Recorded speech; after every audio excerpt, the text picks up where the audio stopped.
Alors nous avons vu précédemment sur la vidéo sur les variables très rapidement ce qu'est une liste. Donc ici nous présentons L égale, si nous voulons créer une liste, nous mettons entre crochets les différents éléments de la liste.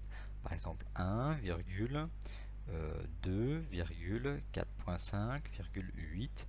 On peut également mettre aussi un caractère, donc ici entre guillemets, par exemple Z. Donc notre liste ici est constituée de 5 éléments. Si nous pouvons demander à afficher cette liste, et si nous exécutons ce programme, donc on voit ici la liste L qui apparaît avec ces 5 éléments. Alors on peut demander à afficher seulement un seul des éléments de la liste. Donc par exemple ici, la variable A, je précise qu'il s'agit de l'élément de rang 3 de ma liste, donc L entre crochets 3, print A.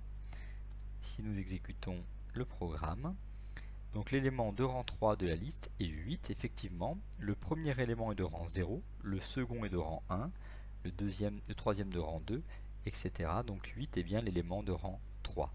Si on souhaite remplacer cet élément par exemple par une autre valeur, il suffit d'indiquer L entre crochets 3 égale par exemple 9.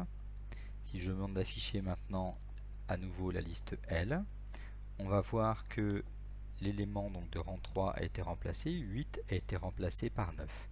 Donc il existe encore de nombreuses fonctionnalités bien sûr des listes que l'on va présenter ici sous la forme d'un tableau.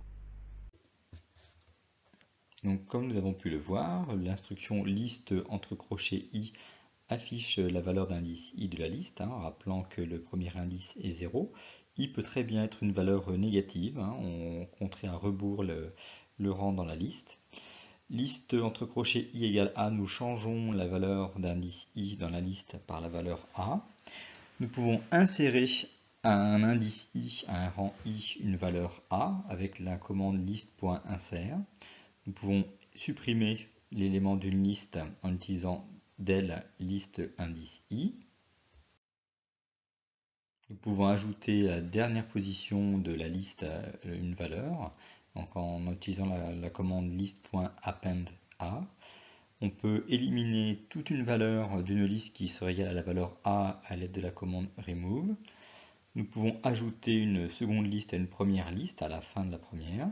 Nous pouvons inverser l'ordre des éléments d'une liste et nous pouvons aussi également compter le nombre d'apparitions d'une variable a dans une liste. Donc si c'est un caractère, il suffit de le mettre entre guillemets.